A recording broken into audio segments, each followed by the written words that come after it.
Hola, ¿cómo están? Yo soy Cata Delía y esto es Transición 2030. Les damos la bienvenida a uno de los últimos programas del 2024. Se nos va un año donde realmente se han discutido muchos temas relevantes, donde han habido también muchos cambios políticos y eso ha repercutido en las cumbres climáticas mundiales de este año. Por ejemplo, este año se vio que en la COP de Azerbaiyán la delegación argentina se fue de la cumbre climática. ¿Qué significa eso? ¿Cambia algo? ¿No cambia? ¿Que haya ganado Donald Trump en los Estados Unidos? ¿Cambia algo hacia dónde va el mundo? ¿Dónde estamos parados? ¿Qué se está discutiendo en las cumbres climáticas, en las últimas que sucedieron? ¿Hacia dónde vamos? ¿Se viene la de Brasil en 2025? Bueno, de todo eso vamos a hablar con invitados muy prestigiosos que tenemos en el día de hoy. También vamos a hablar, por supuesto, de la parte económica de la transición energética en contexto de cambio climático en la Argentina. ¿Dónde estamos parados? ¿Ha mejorado en algo el gobierno de Milei la llegada del RIGI? Bueno, de todo eso, de nuevo, con los expertos aprenderemos en este programa. Bienvenidos. Estamos sumergidos en una emergencia climática global. Los efectos del cambio climático son innegables. Seguimos acá en la cumbre climática mundial en Dubái. El cambio climático ya está en la actualidad y lo vemos con las 9 olas de calor que tuvimos en el último verano. En el futuro va a ser aún peor si hoy en día no se toman esas decisiones correctas. Have language on fossil fuel in our final agreement for the first time ever. Nuclear energy is low level radioactivity. It's not dangerous. Nuestro país cuenta con un gran potencial para la transición energética.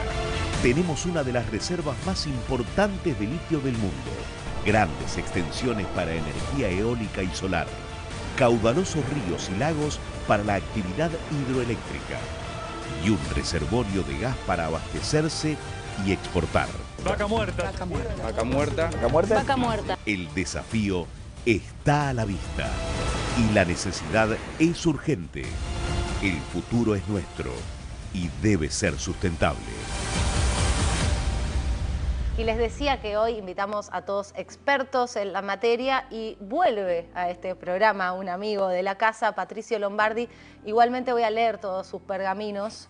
Fue el primer ministro de Cambio Climático de toda América. Él insertó a la Argentina en el mercado de carbono y hoy es director en una fundación en Suiza por la justicia en los mercados ambientales. Tema que hace punta en el mundo, es vanguardia, participa de las cumbres climáticas mundiales.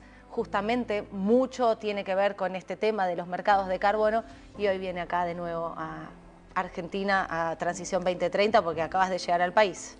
Así es, y te digo sinceramente, es un programa que me encanta venir porque lo que se habla acá generalmente no se ve en la tele, entonces siempre estoy cómodo y sé que cada vez les está yendo mejor, así que buenísimo. Muchas gracias, Patricio, nos encanta escucharte siempre. Haces de profesor con nosotros.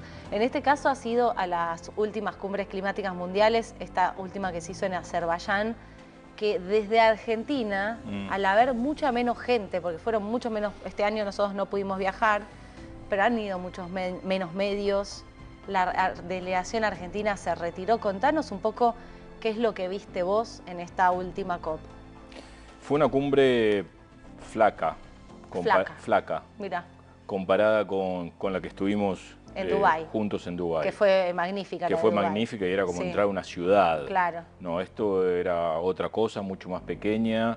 La gran mayoría de la gente que estuvo en Dubái no estuvo en esta cumbre. Había menos gente. Mucha menos gente. Era carísimo estar, en varios sentidos. Fue una cumbre difícil para estar. Con relación a lo que me preguntás de Argentina, hizo ruido eso.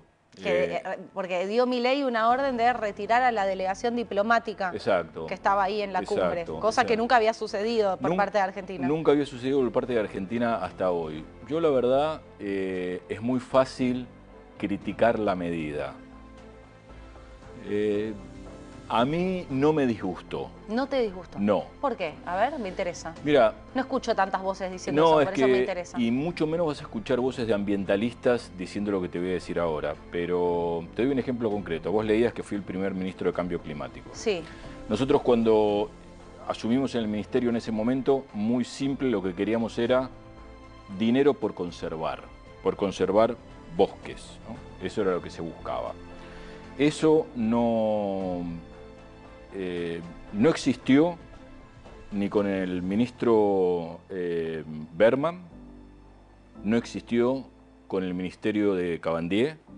O sea, primero, que lo hayan bajado del ministerio de subsecretaría, para mí no indica nada. No cambia nada. No cambia nada. Lo que cambia son las políticas que están al frente de las personas que lo dirigen. Sí. Creo que no cambia nada. En cuanto a las Naciones Unidas, yo creo que este programa se llama Transición, ellos necesitan una transición. No ha pasado la transición en Naciones Unidas que se necesita. ¿Qué quiero decir? ODS, los Objetivos de Desarrollo Sustentable, ¿no? Sí, que son los que se plantea la Agenda 2030, tan discutida, exacto, ¿no? Como... Agenda 2030. ¿Estás de acuerdo? No, no estoy de acuerdo. ¿Por qué? Porque las propias Naciones Unidas lo que dice es que el 80% de los objetivos de la Agenda 2030 están off track, o sea, descarrilados. El 83%, o sea, solamente el 17% está bien encaminado. O sea, las Naciones Unidas ha quedado vieja, vetusta y necesita un cambio. Y si alguien viene y tira un poco del mantel, a mí no me parece mal. Ellos tienen una política, como se dice en inglés, de one size fits all, ¿no? De talle único. Sí. Política talle único. Vamos a cambiar, vamos a terminar con el hambre.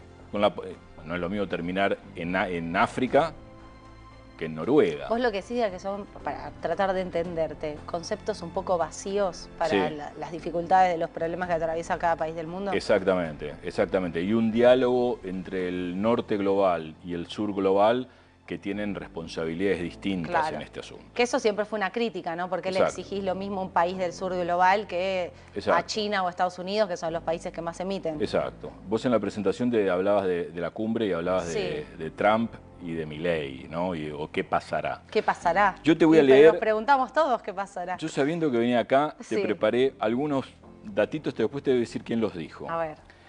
En el 2017 escribió un Twitter y dijo, el cambio climático es real. ¿Esto quién lo dijo? Ahora te voy a decir. Ok. Eso va al final. Adivinanza. Adivinanza. Sí. El cambio, 2017, el cambio climático es real, abandonar el Acuerdo de París no es bueno para Estados Unidos ni para el mundo. En el 2015 dio una cátedra en la Universidad de la Sorbonne, en París, hablando sobre el cambio climático, a favor del cambio climático, calentamiento global, y diciendo que él era la persona, que no había otra persona sobre la Tierra que hizo tanto sobre el cambio climático como él. Y lo último, lo anteúltimo, dio 100 millones de dólares para eliminar el CO2 de la atmósfera, o sea, el carbono de la atmósfera, de una fundación, y dio un premio de 100 millones de dólares para tecnologías que absorban CO2 de la atmósfera, o sea, está totalmente consciente del cambio climático. Consciente, invirtiendo, poniendo dinero y hablando sobre eso. Y la última, y ahora te digo quién es. Me estoy matando pensando quién es. Va a ser fácil. Su empresa, el año pasado, tuvo ingresos de caja en 2023 por 1.8 billones de dólares vendiendo derechos de emisiones. A ver, ¿es uno de los más millonarios del mundo? Sí, señora. Su nombre es Elon Musk. Es Elon Musk. Elon Musk dio conferencias, mira, la verdad que no lo sabía. A todo el mundo les digo, fíjense la conferencia de Elon Musk en la Sorbonne, está en YouTube, en el 2015, hablando sobre eso. Qué interesante lo que decís, porque bueno, más allá de Tesla, uno piensa, Elon Musk, que forma parte ahora formalmente de lo que va a ser el gobierno de Donald Trump, más allá de ser amigos, aliados, va a tener un puesto. Exacto. Es una persona que cree en el cambio climático y que no solamente habla sobre eso, sino que hace. Exactamente. Entonces ahí hay contradicciones a veces entre los relatos que se construyen, o en realidad es lo que vos decís, que creen que las Naciones Unidas no se resuelve demasiado. Yo creo que pasa un poco eso, creo que la realpolitik es un poco lo que pasaba con Milei y China, ¿no? Que al principio le decía, bueno, no vamos a tener relaciones con China, y después la realpolitik nos dice otra cosa. O sea, por el pragmatismo vos decís, por ahí después no se van del Acuerdo de París, van y negocian, van y cumplen. Mira, creció tanto Naciones Unidas y tuvo su lugar en el siglo pasado, a mitad de año, para resolver los problemas que resolvió, ahí se fortaleció. pero no tuvo una transición, no tuvo un ayornamiento hacia el siglo XXI, que es lo que le falta. Entonces, cuando critican la Agenda 2030, a mí me parece muy bien criticarla. Estaría mucho más cómodo diciendo yo soy ambientalista, tengo una fundación de hace 15 años y estoy a favor de la Agenda 2030. No, me parece que la Agenda 2030 está de modé. Sos ambientalista, sí. Trabajás por la transición energética, pero vos decís estoy en contra de la Agenda 2030, no por los objetivos en sí, sino porque son... Exacto. Porque son vagos, decimos. Sí, aparte de trabajar para la transición energética, creo que trabajo mucho para defender nuestra casa común, ¿no? Nuestra Pachamama, la Madre Tierra. América Latina tiene, Cata, una particularidad que no tiene ninguna otra región en el mundo. Cuando nosotros estábamos en la primaria te decían que había 3 reinos, ¿no? El mineral, el vegetal y el mineral. El animal, reino animal, el 50% de la biodiversidad del mundo está en América Latina. En el reino mineral, los minerales críticos, el 50% de los minerales críticos están en América Latina. En el reino vegetal, el 50% de los bosques tropicales del mundo, que son pulmones para absorber ese CO2, están en América Latina. O sea, los 3 reinos los tenemos por más del 50%, además que es la región número 1 en producción de alimentos en el mundo. O sea, alimentamos al mundo, pero en todos estos temas estamos de última. Yo creo que es momento para dar un tironcito en el mantel para que se acomoden un poco las cosas distintas a como venían en el siglo XX, ¿no? Vamos a seguir hablando en la entrevista que sigue también sobre qué se discutió en las COP, pero me interesa saber vos qué viste, más allá, digamos, de esto flaco, de la retirada, digamos, de la delegación argentina, ¿qué te interesó a vos de lo que pasó en las COP, en las últimas cumbres climáticas? A mí lo que... Que vos dijiste, bueno, esto está bueno, esto es chamullo. Que no está bueno, la parte de no estar bueno es que la industria del petróleo y del gas tiene cada vez más presencia, hay mucho lobby. En la cumbre climática. En la cumbre climática hay mucho lobby petrolero. Mirá. De hecho, las últimas 2, Dubái y Azerbaiyán, ¿no? Emiratos Árabes. Claro, es en países petroleros. Es en países petroleros. La próxima la vamos a tener, como bien dijiste, en la apertura en Belén. Yo creo que esa va a ser una cumbre importante. Yo me animaría a decirte que ahí va a estar el Papa, que escribió, se cumplen 10 años de Laudato Si, que es la obra ambiental más descargada y más leída del mundo. Qué interesante, claro, sí, el Papa es una de las... A ver, ¿vos creés que va a ir? Porque... Yo creo que va a ir. Sí. Yo creo que hay algunos indicios como para que él esté presente.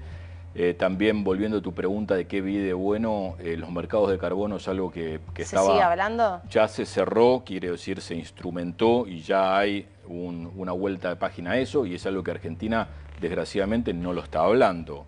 Antes de venir al programa, me dediqué a hablar con la gente de la Secretaría de Energía de la Nación, sí, a ver si la nueva Secretaría de Energía y la nueva administración va a mantener lo que Milei había puesto, que es el programa de derecho de emisiones, ¿no? El Cap and Trade argentino, que hoy lo tiene toda Europa, todo Estados Unidos, México, Colombia, China, Japón, Singapur, lo tiene medio mundo, menos nosotros. Me dicen que sí, que se acaban de aprobar los términos de referencia para el Banco Interamericano de Desarrollo, para que una consultora asesore al gobierno argentino, para que el gobierno argentino Argentina tenga su sistema de comercio de emisiones. Creo que eso es interesante dentro de la COP, y eso es el punto fuerte que vi, que se pudo cerrar eso, en donde Argentina tendría que estar más atenta a lo que significa tener un programa de derecho de emisiones y de mercado de carbono, ¿no? Ahora, porque nos lo has explicado vos en más de una ocasión, de hecho has organizado conferencias adentro de la Cumbre Climática Mundial sobre los mercados de carbono, y nos decías, una gran problemática todavía en el mundo es que como está verde, no está regulado de la misma manera, y eso genera que haya gente muy seria trabajando, porque es algo muy importante, y por el otro lado también haya mucho chanta, y eso tira abajo el mercado. ¿Eso mejoró o todavía es un desafío? Es un desafío, mejoró, pero es un desafío. Es como todo mercado que se inicia, es un mercado muy nuevo, siempre tiene que haber ajustes hasta que sale algo bueno, pero creo que el mercado atado a, como se dice en la jerga técnica, soluciones basadas en la naturaleza. ¿Qué quiere decir? Un poco lo que hicimos en Misiones, ¿no? Que hay dinero no reembolsable para acción climática, en este caso para hacer proyectos en la naturaleza.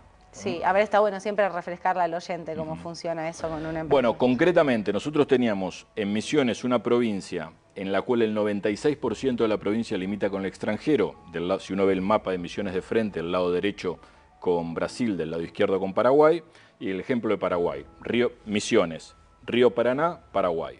El señor que estaba en el lado de Misiones tenía un árbol de 400 años y tenía todo arbolado. El de enfrente, cruzando el río, su vecino del otro lado del río, no tenía un árbol de 400 años, tenía soja y tenía una 4x4. Y este tipo tenía un Renault 12 y un árbol de 400 años. ¿Qué va a querer hacer? Cortar, hacer una mesa de luz con el árbol y plantar soja para tener lo mismo. Entonces nosotros necesitábamos darle una respuesta a esa persona para que cuide el bosque, para que cuide el monte. Y dentro de 170 metodologías que las Naciones Unidas tiene, elegimos una que se llama Red Plus, que es concretamente, te dan dinero por deforestación evitada. O sea, vos como una política de Estado evitaste que se deforeste, vienen empresas internacionales, te compran esos certificados de no deforestación y te dan dinero no reembolsable para que vos puedas seguir conservando. Ese acuerdo que hicimos fue histórico, lo firmamos en Glasgow en el 2021 y hoy por hoy es un acuerdo líder en el mundo, la primer provincia del mundo que firmó eso. Interesante. Bueno, y ahora no solamente se hace provincia con empresa o provincia con país, sino que se hace empresa-empresa, ¿no? Empresa-empresa, país. Como lo de Tesla, con Fiat, que le vendió estos, entre otros a Fiat, le vendió estos certificados de emisión. Exacto. País con país. Provincia con privado, privado con privado. Es un mercado muy interesante, que tiene muchas aristas, muy complejo, pero es para estudiarlo y que, bueno, ustedes lo tratan bastante aquí, ¿no? Y en la última cumbre climática en la que vos estuviste se habló de eso, decís. Sí, ¿Se avanzó en algo? Se avanzó en, exacto, el artículo 6, que es el artículo del Acuerdo de París que habla de estos temas, tiene varios incisos. El inciso 6.2 y 6.4 habla justamente de cómo los países pueden hacer esta transferencia y bajo qué regulaciones y normas. Todo eso se aprobó. Ahora viene la implementación.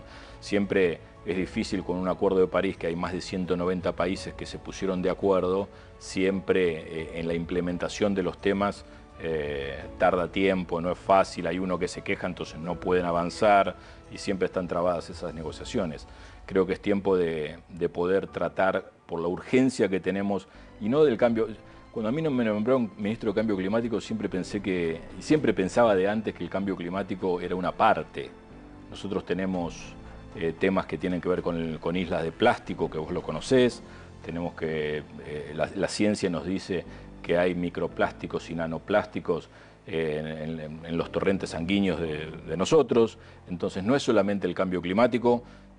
Nosotros teníamos un científico en la fundación que murió, pero tuvo el premio Nobel, que es el doctor Canziani, que junto a Al Gore ganó el premio Nobel, y lo que decía Osvaldo es que no hay que hablar de cambio climático, sino de un cambio ambiental global. A ver, ¿cuál es la diferencia? Si vos tenés una isla de plástico, o tenés en el desierto de Atacama lleno de prendas en desuso, eso no es cambio climático. Si vos tenés en la sangre nanoplásticos dando vuelta y cuando tomás agua nos comemos 5 gramos de plástico cada 10 días, cualquiera de nosotros, o tomando una botella de agua, comiendo un pescado, entonces eso no es cambio climático, pero es un cambio ambiental global. O sea, hay que salir solamente del tema del clima, porque si nunca va a venir el que te dice, no, pero hace 100 años atrás también hizo frío. Entonces ya se empiezan a dudar cosas que según Elon Musk son indudables. Claro, claro, según está bien citado Elon Musk, ¿no? Para después ver que quienes promueven la agenda que niega el cambio climático en realidad no lo creen tanto. Exacto. Eso no quiere decir que volvamos al punto de la Agenda 2030, que haya temas para criticar y para puntos para rever. Claro.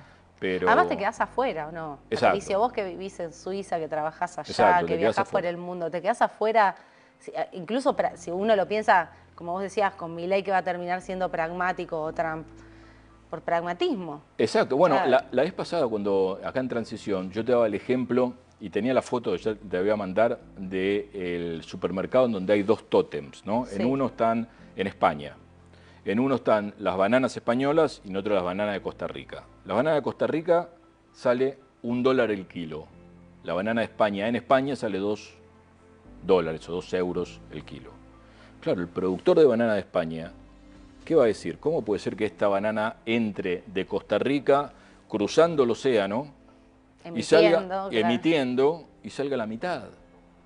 Bueno, a partir del año que viene, la Unión Europea no va a permitir más esto. Entonces, todos los que produzcan madera y sus derivados, caucho y sus derivados, acero, carne, no van a poder entrar si no hay una trazabilidad en toda la cadena. Claro, por más, o sea, vos sos el CEO de una de esas empresas, creas o no creas en el cambio climático, te tenés que adaptar a eso porque te quedas afuera del mercado Por eso mundial. cada vez más empresas, por lo que veo, están viniendo acá a tu programa. Vienen muchísimas, vienen bueno, todas las empresas. Y es por eso, es porque están entendiendo que la fecha se va acortando, que muchas de las empresas que vienen acá cotizan en bolsa.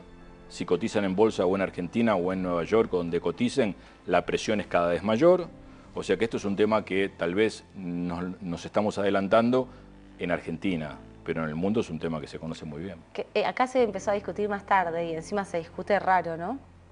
Es como que todavía falta discusiones como más honestas sobre este tema. Sí. O queda en un nicho que, bueno, que está hace mucho con el tema, que es el ambientalismo, pero que no termina de traspasar una agenda masiva. Exacto, exacto. Lamentablemente igual, exacto, pero exacto. hay discusiones honestas sobre Exacto. la transición energética. Y además, en esas discusiones hay que centrar a los ambientalistas, pero también hay que centrar al Ministerio de Economía, también hay que centrar a la Secretaría de Energía, Bueno, pero a ver, energía, Cancillería.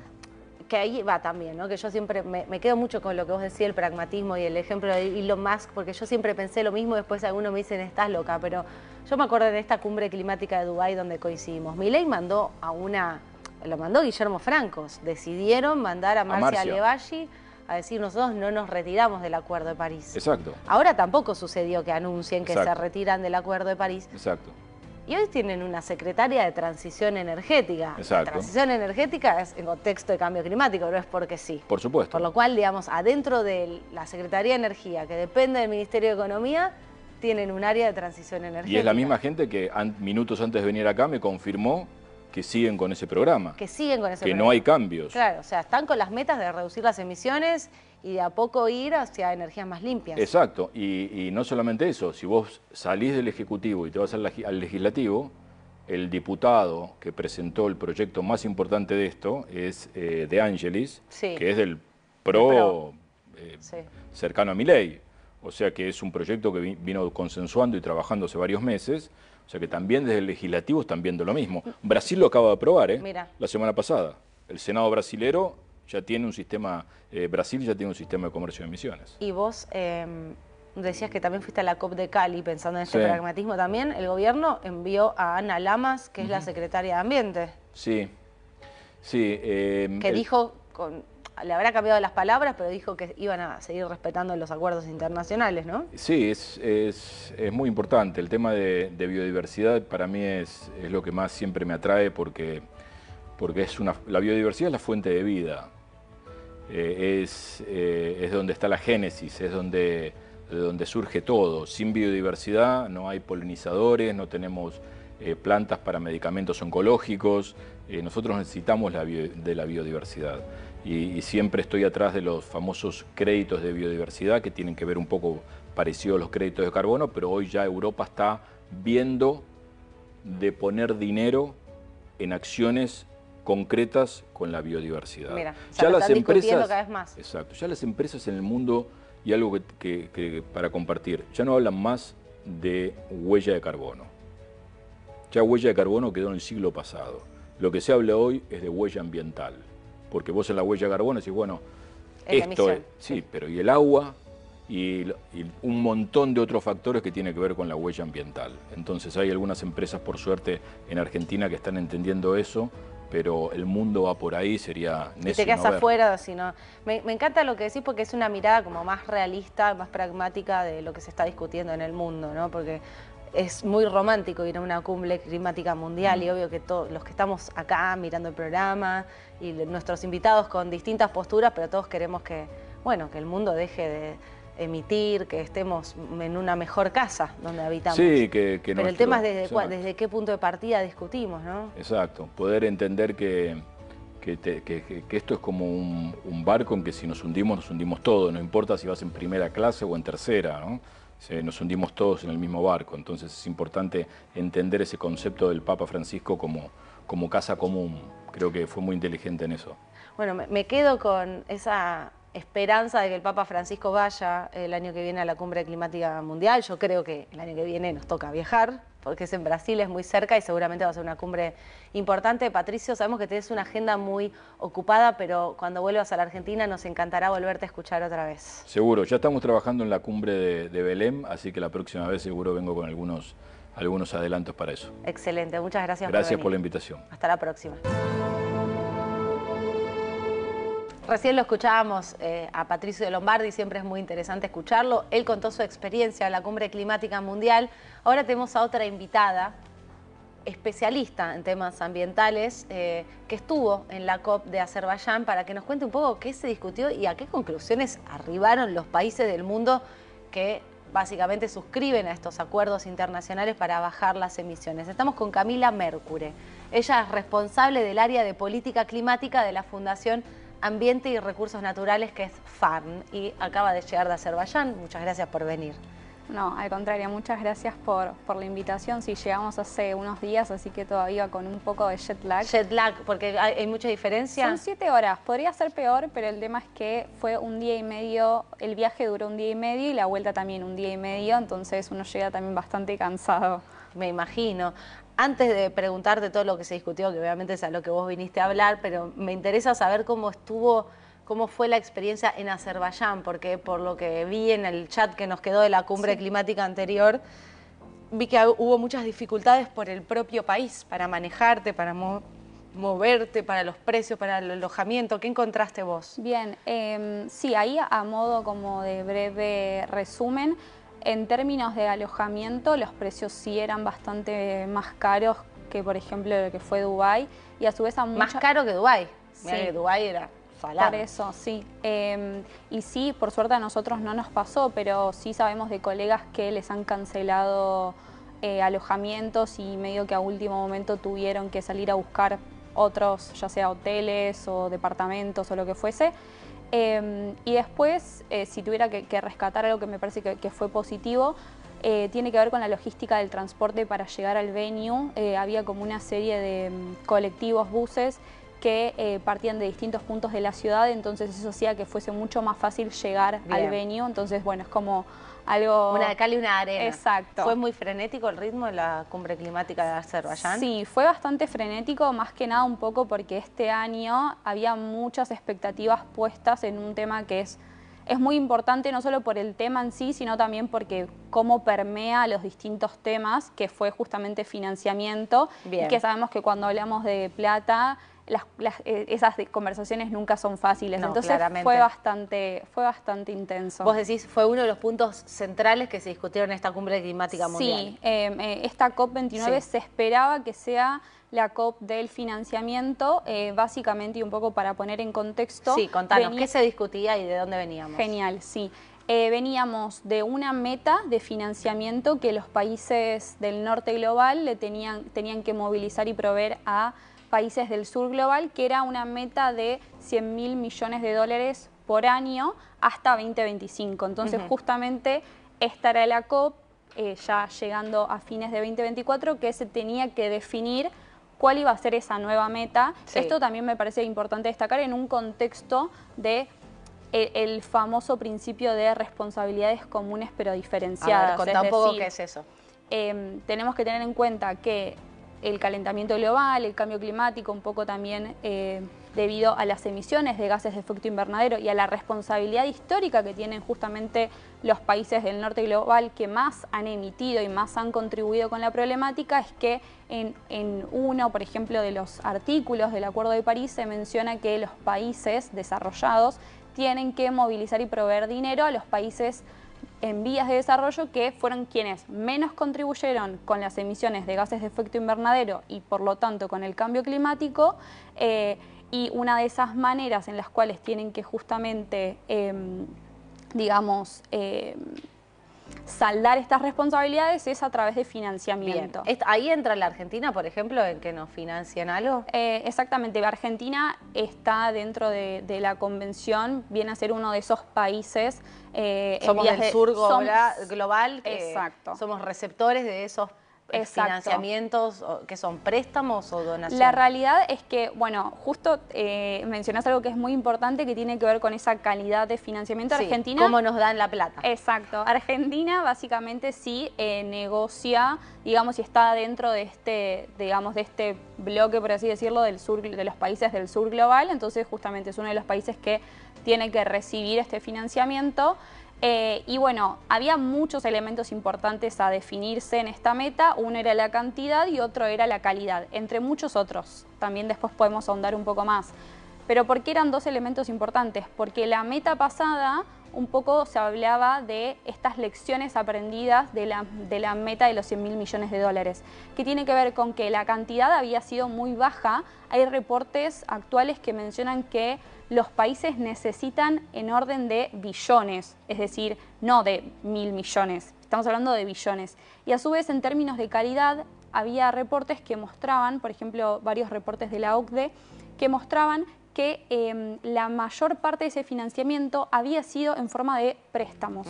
Y esto justamente en países del sur global, como Argentina, pero también otros de la región, le tenemos que sumar que ya tenemos distintos contextos sociales y económicos complejos. Entonces, recibir este dinero en forma de préstamos muchas veces hacía que esos países incurran en mayores deudas. Entonces, una de las cuestiones que se querían abordar en esta COP es que esa calidad de financiamiento pasa a ser más en forma de subvenciones, justamente para no seguir acentuando ya todas las problemáticas económicas que nuestros países justamente están sufriendo o tratando de abordar. Y digamos, ¿cuáles eran los puntos que más se pelearon y la conclusión final, la que se firmó? Que viste que es siempre el documento final, el que todos esperan, donde se terminan cambiando una coma, puertas cerradas. Sí. ¿Qué se firmó? Bien, lo que se firmó fue una meta de 300.000 millones de dólares anuales hasta 2035 y las fuentes, digamos, de ese financiamiento pueden ser variadas. Estamos hablando de financiamiento público, de financiamiento privado, bilateral, multilateral. Esto, en definitiva, ¿qué significa? Que estamos hablando de, puede ser en forma de préstamos, también en forma de subvenciones, pero digo, no hay un reconocimiento o no se establece algo específico que diga, bueno, de estos 300.000 millones, tanto va a ser en forma, por ejemplo, de subvenciones.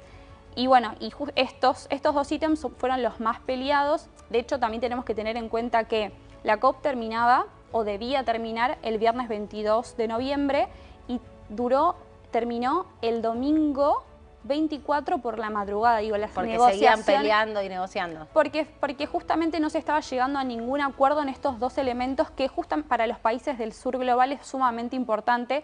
Por esto un poco, en términos de cantidad, porque tener una meta de 300.000 millones no viene a sortear ni a abordar muchas de las problemáticas que tenemos que enfrentar. Y ahí un dato para tener en cuenta es que cuando hablamos a su vez de necesidades de adaptación, es decir, cuánto necesitan los países para abordar justamente medidas de adaptación, estaba en el orden entre los 200.000 millones de dólares y los 400.000 millones. Entonces ni siquiera alcanzaba esta meta para lo que respecta a adaptación, que quedan en torno a mitigación, digo, transiciones del sector energético, del sector agro. Eso te iba a decir, ¿para dónde va esa plata, digamos? Ponele que, bueno, uno de esos fondos viene en Argentina o van para un país del Caribe que está siempre azotado por fenómenos más extremos.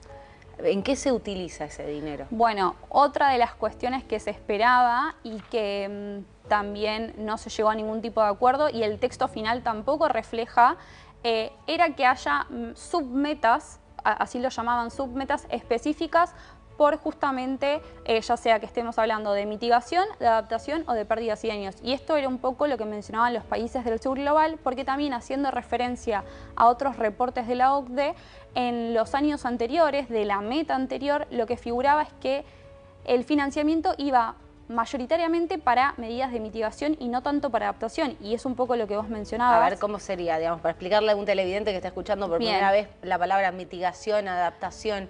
Viene la plata. Viene la plata y por un lado, vos tenés medidas para tratar de reducir esas emisiones de gases de efecto invernadero que justamente provocan el calentamiento global y el cambio climático. Eso serían medidas de mitigación, y eso generalmente, teniendo en cuenta que a nivel mundial y también en Argentina el sector que más emisiones de gases de efecto invernadero es el sector energético, muchas veces ese financiamiento para medidas de mitigación se concentra en el sector energético. Por ejemplo, pasar de fuentes fósiles a fuentes renovables, por poner un ejemplo muy simple, pero obviamente que hay otros sectores igualmente importantes como el sector de la agricultura, ganadería.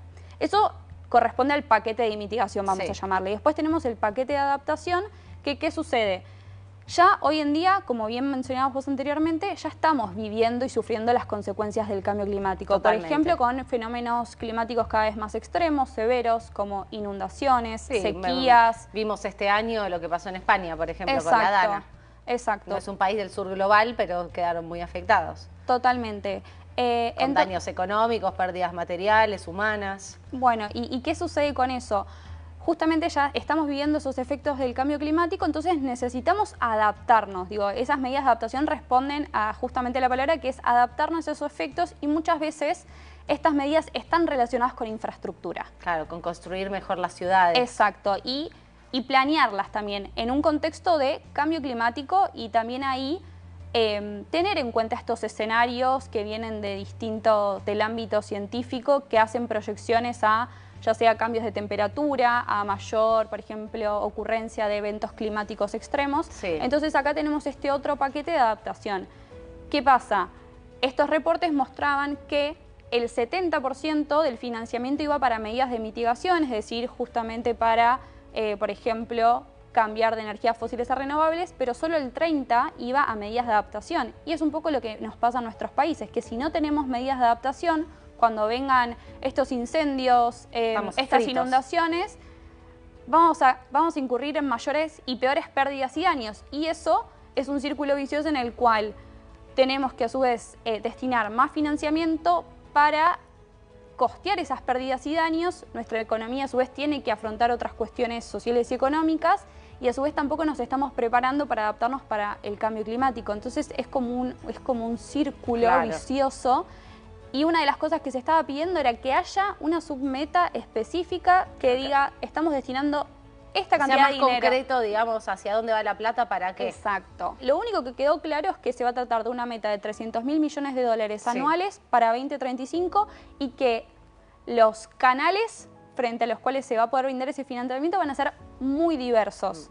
Y esto es muy problemático para nuestros países, porque un bloque negociador que es conocido como el G77 más China, que abarca más de 130 países del sur global, o sea, es el gran bloque negociador por los intereses de los países en vías de desarrollo, había presentado una cantidad de lo que para ellos tenía que ser esta meta, y que sea ambiciosa, de 1.3 billones. Entonces pasamos de un orden y de lo que se estaba pidiendo de 1.3 billones de dólares anuales a una meta concreta de 300.000 millones de dólares anuales. Está muy por debajo de lo que se estaba pidiendo. Bueno, esperemos a ver, el año que viene tenemos una nueva oportunidad, por lo general nunca es mejor, pero veremos qué pasa en Brasil. Cami, te agradecemos muchísimo el informe que has hecho acá sobre la COP. Este año además no pudimos viajar y vos nos contaste todo el detalle del tema central, que es el financiamiento. Así que muchas gracias por venir. Muchas gracias a ustedes, Cata. Bueno, hasta la próxima.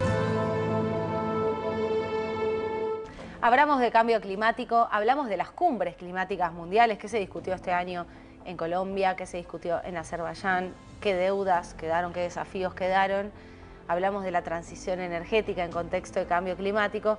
Ahora llega el momento de hablar en este programa, en el día de hoy, de las oportunidades que tenemos, de las que siempre hablamos, también de los desafíos. ¿Dónde estamos parados? Y vamos a mirar números. Recién con Camila hablamos de números del financiamiento de los países del norte global al sur global. Ahora vamos a ver nuestros números, los de la economía argentina, los del sector energético. Y para eso invitamos a Agustín Massa, que es un reconocido periodista de Infobae. Él escribe sobre temas económicos, sobre temas energéticos, así que Nos damos el gusto de poder escucharlo y que nos cuente un poco todo lo que sabe él. Agustín, gracias por venir. Un placer, Cata. Te leemos en Infobae, siempre dijimos te tenemos que invitar porque escribís mucho sobre los temas que tratamos en este programa. Bueno, la verdad que es un tema que está en auge en Argentina y que va a seguir dando que hablar por muchos años. ¿Vos elegiste hablar de esos temas? Porque digo, es el tema ahora, igual que nosotros, ¿no? Yo no era especializada en este tema, nos fuimos todos metiendo un poco por obligación. En tu caso, ¿te interesó hace mucho el tema energía? La verdad es que cuando llegué a Infobae estaba un poco vacío esa parte y sí, era un tema para interesarse porque se está jugando mucho, no solo en términos de inversiones y de noticias, sino para el futuro de la Argentina. Me parece que es un momento de parteaguas para lo que viene. Sí, bueno, acá escuchamos mucho, y ustedes televidentes, por supuesto, a través de nuestros invitados, referentes del sector, decir, bueno, a pesar de todos los desafíos que tiene la Argentina, de los problemas estructurales, estamos en un gran momento, ¿no? Si miramos sobre todo Vaca Muerta, la minería.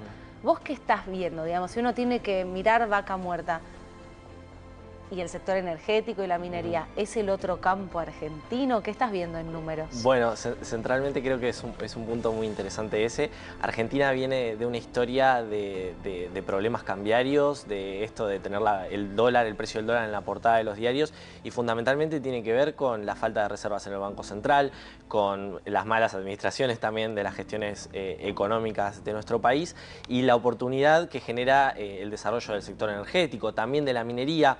Hoy se habla mucho de Vaca Muerta porque es un sector que ya venía con cierto desarrollo. La minería creo que recién hoy está arrancando, pero centrándonos puntualmente en Vaca Muerta, sí este potencial de generar, por ejemplo, las previsiones privadas e incluso del gobierno hablan de exportaciones por 30.000 millones de dólares para 2030. O sea, no estamos hablando de acá a 20 años, sino estamos hablando de aquí a 5 años. Y es muy, muy importante para el país porque estamos acostumbrados a que, por ejemplo, en el campo tenemos sequías muchas veces y la Argentina sufre esos vaivenes en su balanza comercial. Bueno, Vaca Muerta puede ser una posibilidad muy importante para, de alguna manera, el desarrollo de los próximos años y también para financiar un poco la transición energética, este periodo hacia 2030 o finalmente cuando termine dándose esta transición a otras energías renovables. O sea, estamos en un gran momento si uno mira Vaca Muerta. Y bueno, hoy estamos... ¿Cuál es el aporte, digamos, a la economía argentina, si vos tenés que decir hoy de Vaca Muerta? Fundamentalmente, no solo puestos de trabajo, no solo toda la atracción de otras cadenas de valor, sino...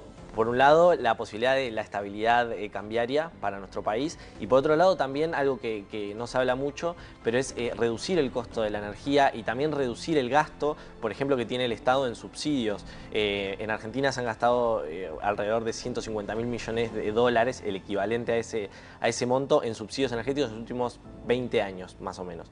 Y es muy importante el costo de la energía a la hora de planificar una política energética. Me parece que ese va a ser un gran aporte a las cuentas públicas, por ejemplo, a la estabilidad de las cuentas públicas y también para que la gente, en definitiva, termine pagando la energía a precios competitivos en sus casas y en las industrias. A ver, Agustín, quiero ir a un tema que me interesó muchísimo porque, bueno, hace una semana ya Milei participó de la cumbre del G20 en Río de Janeiro, en Brasil, y estaba toda la polémica que uno miraba y que se saludó frío con Lula y que no estuvo en la foto grupal y qué sé yo, pero sin embargo quizás una de las noticias más relevantes fue la firma de este acuerdo entre Argentina y Brasil para exportar gas de Vaca Muerta a Brasil. Contanos un poco qué significa ese acuerdo, dónde estamos parados, cómo se va a concretar algo de eso, ¿qué es ese acuerdo? Hoy estamos hablando de un primer paso sí. Entre una cooperación entre dos países que son socios comerciales. Brasil es nuestro principal socio comercial. Claro, es importante porque por un lado está todo el relato, por el otro está lo importante, el pragmatismo, las relaciones comerciales. Totalmente. Y por otro la política que a pesar de las diferencias ideológicas... que son visibles, ¿no?, entre Lula y Milei. Totalmente. Pero los negocios no se tocan. Bueno, hay mucho interés del sector privado, no solo de las empresas. Sí. Brasil es un gran centro de consumo de energía de la región, es el país que más energía consume, porque también es el país que más desarrollada tiene su industria. Argentina es tiene la principal reserva de de gas y también de petróleo de la región, de petróleo y gas no convencional. Bueno, es muy importante. Argentina y Brasil firmaron un memorándum de entendimiento que básicamente lo que dice es analizar la viabilidad o las rutas posibles. Hay 5 en estudio, la más cercana es a través de Bolivia y ahora te voy a contar, pero viabilizar de alguna manera que el gas argentino, fundamentalmente el de Vaca Muerta, llegue a Brasil, al sur de Brasil, principalmente donde están todas las industrias y los mayores centros de consumo, y empezar desde 2025 a exportar 2 millones de metros cúbicos de gas por día, llegar en los próximos años a 5 millones, 10 millones y llegar a 2030 o en los próximos 5 años a 30 millones de metros cúbicos de gas en firme y que esas exportaciones se mantengan. Para Argentina, la posibilidad de ingreso, como decíamos recién, ingreso de divisas, ingreso de dólares, comerciar, el desarrollo empresario. Para Brasil la oportunidad es conseguir energía barata de la Argentina, que hoy está comprando a través de gas natural licuado, y también ante el declino de Bolivia, que hoy tiene un poco desinflados sus gasoductos, más o menos funcionando a 1/3 de su capacidad. Y ahí aparecemos nosotros con la gran oportunidad. Nosotros podemos proveer. Hoy conocimos que se firmó el primer acuerdo entre empresas. Bueno, Total Energies firmó un acuerdo con YPF, Yacimientos Petrolíferos Bolivianos, sí, y una empresa de Brasil para empezar a exportar gas de Vaca Muerta a través del Gasbol, que es el gasoducto Bolivia-Brasil, que puede permitir un puente a la Argentina. Es la ruta más rápida que tenemos para llegar ahí. O sea, nosotros a través de ese gasoducto le mandamos el gas a Brasil. Así es, y se tiene que pactar una tarifa de transporte, hay toda una negociación. O sea, es un lío, digamos, pero es posible a través de la triangulación con Bolivia. Se puede hacer, es sí, la ruta más rápida hoy que se tiene. Hay que hacer obras, Argentina tiene que hacer obras. ¿Qué tiene que hacer Argentina para poder mandarle el gas a Brasil? Tiene que hacer una segunda etapa en la reversión del gasoducto norte. Okay. Nosotros el gasoducto norte lo revertimos el flujo. Antes venía gas de Bolivia, ahora nosotros enviamos gas de Vaca Muerta para abastecer a 7 provincias del norte. Bueno, ahora está la posibilidad de llegar a Brasil a través de obras. Hay que extender un poco más, sería, para llegar a Brasil. Hay que extender, hay que hacer algunas plantas compresoras, hay que hacer algunos gasoductos paralelos. Se puede hacer, está la posibilidad. Sí, va a ser con financiamiento privado, porque son los lineamientos que ha dado la gestión, por lo menos del gobierno de Javier Milei, que a partir de ahora los financiamientos, sobre todo de gasoductos, que han sido financiados, como por ejemplo el ex gasoducto Néstor Kirchner, ha sido financiado a través de financiamiento público o de organismos internacionales. Bueno, que se haga a través de la iniciativa privada. Hoy la ruta más rápida es Bolivia, pero hay un montón de otras rutas. Se puede por Paraguay, se puede por... Ok, es una de las posibilidades que exploran, todavía no está definido. Todavía no está definido. Muy probablemente en la industria consideran que va a ser el primer paso, y todas estas rutas, que son 5, no son excluyentes una de la otra. Pueden ir también de la mano para llegar con más gas y cada vez más gas a Brasil. Ahora, Agustín, vos te pregunto por tiempo, no podemos decir, bueno, esto fue un principio, un acuerdo que es muy importante, por supuesto, que se firma en el G20 entre Brasil y Argentina, pero faltan un montón de cosas, entre ellas obras. Uno piensa, mirando para el pasado, los tiempos de los gasoductos en Argentina y todo, y te tengo que preguntar, ¿en cuánto tiempo piensan hoy las empresas que van a estar exportándole gas de Vaca Muerta a Brasil? Bueno, en muy poco tiempo. En muy poco tiempo, o sea, ya está, cambió todo. Por ejemplo, sí, tenemos el anuncio, y si querés después lo charlamos, con el tema del régimen de incentivo a las grandes inversiones. Sí. Pan American Energy va a instalar, junto con YPF en Argentina, una planta de licuefacción, una barcaza, sí, que va a empezar a producir a partir de 2027. Bueno, una de las rutas alternativas que tiene Argentina para exportarle gas a Brasil es esa. Es esa. Okay. Estamos hablando de 2027, son 2 años. Nada. A través de gas natural licuado, sí, en este caso, no en la red de gasoductos, pero es otra de las formas que tiene Argentina para exportar, y que estamos hablando de tiempos que realmente en otras épocas hablaba de 10, 20 claro, años. Y ahora hablas de 1 año y medio. Estamos hablando de muy poquito tiempo, y para Argentina muy, muy importante. Eso te iba a decir, a ver si lo puedes explicar, y ahora pasamos al RIGI.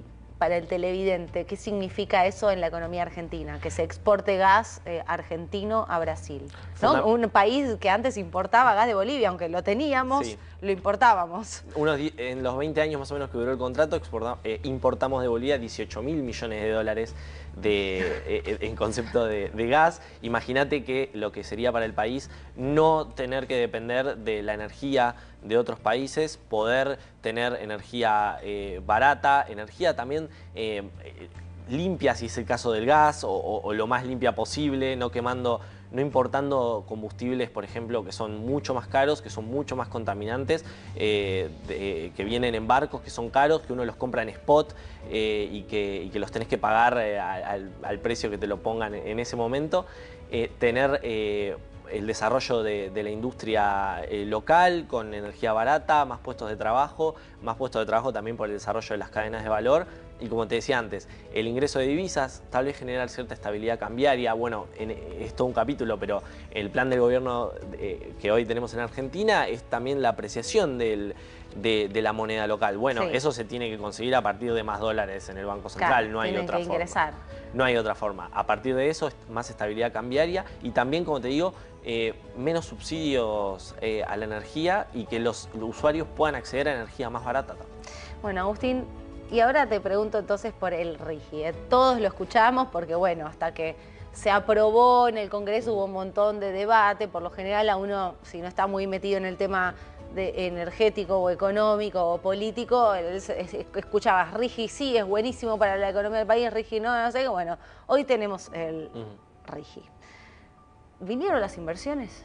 ¿Están viniendo? Desde que se sancionó la ley, lo que fue la ley bases, que incluía este régimen, que tiene incentivos tributarios e incentivos cambiarios para las empresas, también que de alguna forma quita obstáculos en esto que se denomina en Argentina cepo, ¿no? que son restricciones para acceder o para sacar dólares del país, que para las empresas termina frenando inversiones. Bueno, da una señal de certidumbre. Ya comenzaron los primeros anuncios de inversión, ya hay 6, por lo menos hasta ahora hay 6 anunciados por casi 8.000 millones de dólares. 2 de ellos, que son por casi 6.000 millones de dólares, una parte bastante importante de esos son o tienen que ver con la industria del oil and gas y particularmente Vaca Muerta. Sí. Uno es el proyecto de YPF, el Vaca Muerta Sur, que es un proyecto con el que se puede duplicar o más que duplicar la exportación de petróleo en Argentina. ¿Esa inversión de dónde viene? Esa inversión, hay una parte que la van a poner YPF, que es la empresa, petrolera estatal, junto a otras 6 empresas que, bueno, en las próximas semanas se va a ir oficializando esto. El proyecto igual de todas formas ya ingresó al RIGI, pero se va a poner, digamos, en sociedad con toda la industria local. Esos casi 3.000 millones de dólares que se van a utilizar para crear la infraestructura de ductos, de oleoductos en este caso, también algunas plantas de almacenamiento y algunas remodelaciones portuarias para poder más que duplicar las exportaciones de petróleo, y Argentina puede llegar a exportar 15.000 millones de dólares de petróleo, como te digo, de acá a menos de 5 años. Del otro lado teníamos, como hablamos antes, el proyecto de Pan American Energy, sí, al que también se va a sumar YPF, por otros 3.000 millones de dólares para instalar una barcaza que produzca GNL. ¿Cómo es eso? A ver. Es en sociedad con una empresa noruega, sí, que tiene esta barcaza que se llama Golar, que van a instalarse en Río Negro, que también es otro polo que se va a desarrollar a partir del desarrollo de Vaca Muerta, porque, por ejemplo, YPF también ahí quiere instalar la famosa planta de GNL, o su famoso proyecto. Pero volviendo al tema de la barcaza, es que llegue un barco que va a tomar gas de un gasoducto, lo va a bajar, le va a quitar mucha presión, lo va a licuar y lo va a dejar listo, envasado, para poder exportar, por ejemplo, a Brasil, si se da la oportunidad. Y también se va a asociar YPF a ese proceso, se van a sumar otras empresas también, al menos otras 2.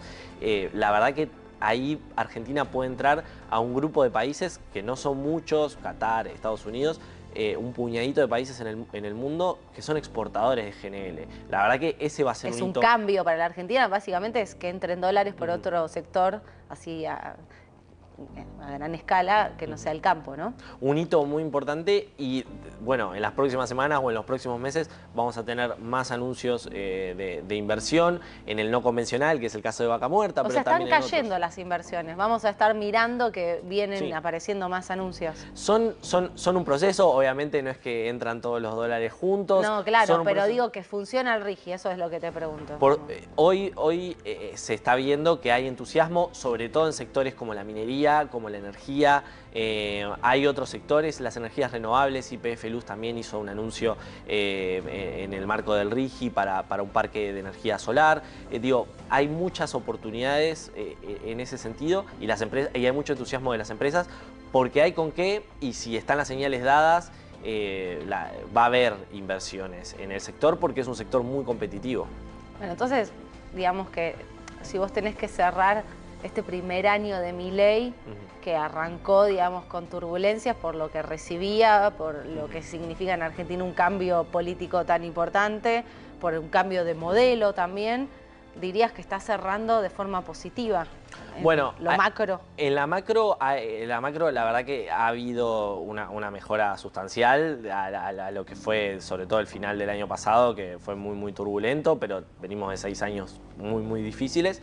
En términos, digamos, sectoriales, sí hay algunos grandes ganadores y claros ganadores. Uno ha sido el agro, porque también el año pasado hubo una sequía muy importante, una de las peores de la historia. El sector de la minería, el sector del oil and gas también es uno de los grandes, claros ganadores. Sí hay otros sectores que quedaron más rezagados, la industria, el comercio, la construcción, que tienen que repuntar. Ahí hay tal vez algo pendiente, pero en términos macroeconómicos sí, y en términos de inversiones es cierto que veníamos de un país de inversiones cero, en el que no había este anuncio de inversiones o no había este entusiasmo de las empresas. Con un riesgo país muy elevado también, ¿no? Totalmente. Empresas, por ejemplo, este año las empresas, y en particular las empresas energéticas, empezaron a tomar deuda con obligaciones negociables, digo, cosas que no venían pasando, que es cierto que han sido hito y bueno, esperemos todos que siga así. Bueno, me gusta ese optimismo para cerrar el programa. Agustín, vas a tener que volver a mandarnos más reportes.